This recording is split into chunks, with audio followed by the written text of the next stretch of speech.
बेटी बचाओ बेटी पढ़ाओ कार्यक्रम में मैं बहुत दिनों से लगी हुई हूँ। प्रधानमंत्री की योजना मुझे बहुत पसंद आया, जिसमें मैं गरीब लड़कियों का सेवा कर सकूँ। इसलिए इस बार मैंने एक नया सोचा कि हमेशा एक हिंदू मरीज़ को नहीं लेना है, हमको हमेशा एक हिंदू और मुस्लिम दोनों को लेकर चलना है, दोनों को शादी करानी है।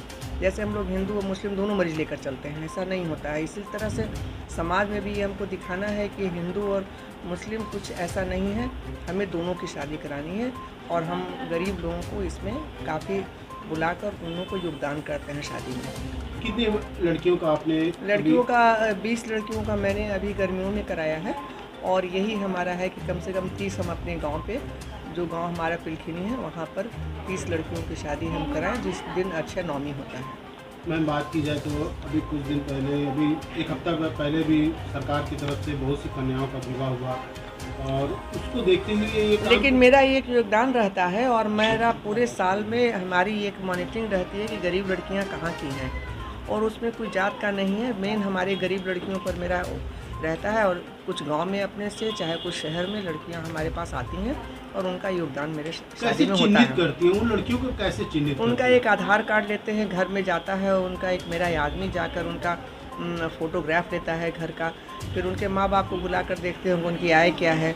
आधार कार्ड से भी बहुत कुछ हम लोग को पता चलता है, और इसी तरह से चयनित करके उन लोगों को हम लोग दे देते हैं। आप निरंतर सेवा का कार्य करती चली आ रही हैं, क्योंकि हमारा बेटी बचाओ बेटी पढ़ाओ में मेरा लगा हुआ है। अच्छा, फिर इन दिनों बहुत ज़्यादा गर्मी पड़ रही थी और लोग पानी के लिए परेशान हो रहे थे, तो पेयजल का मैंने उन लोगों के लिए उपलब्ध कराया, और गरीबों पर ध्यान मेरा देना था, इसलिए एक स्वच्छ जल का मैंने इंतज़ाम किया। मैम, बात की जाए तो जिस तरह से आप हॉस्पिटल के बाहर पेयजल का व्यवस्था की, अन्य जगहों पे भी थोड़ी दूरी पर चौराहों पे आपने व्यवस्था की, लेकिन हम बात करते हैं बच्चों की, तो बच्चों के लिए आप विशेष अपने बच्चों के लिए मैंने ओरेसल का जो इनरजॉल टाइप का एक पाउडर आता है, जो हम लोग इस्तेमाल करते हैं जिनमें शरीर में पानी का कमी नहीं होता है, उसको देखते हुए मैंने गांव-गांव में जाकर बंटवाया है, सबको दिया है कि किसी बच्चों को पानी का कमी न होने पाए। और ये जो चल रहा है, ये सघन 10 पखवाड़ा वाला पखवाड़ा चल रहा है, जिसमें कि बच्चों को ये चल रहा है, जिसमें कि बच्चों को ये सब देकर उन लोगों का डायरिया से उनको बचाना होता है। मैम, बात की जाए तो जैसे कुछ डॉक्टर डिलीवरी फ्री करते हैं, कन्याएं होने पर फ्री हो जाता है, तो आपके हॉस्पिटल में, आपके डिस्पेंसरी में क्या सुविधा रखा है आपने? जैसे जितनी लड़कियां होती हैं उनको हम लोग उनके माता पिता को मिठाई बांटकर और उन लोगों को गिफ्ट देकर प्रोत्साहित करते रहते हैं कि लड़कियां आज के जीवन में सबसे आगे हैं। आप लड़का लड़की में भेदभाव खत्म कर दीजिए, उसको समाप्त करिए, और लड़की को भी उसी नज़र से देखिए जिस नज़र से आप लड़कों को देखते हैं।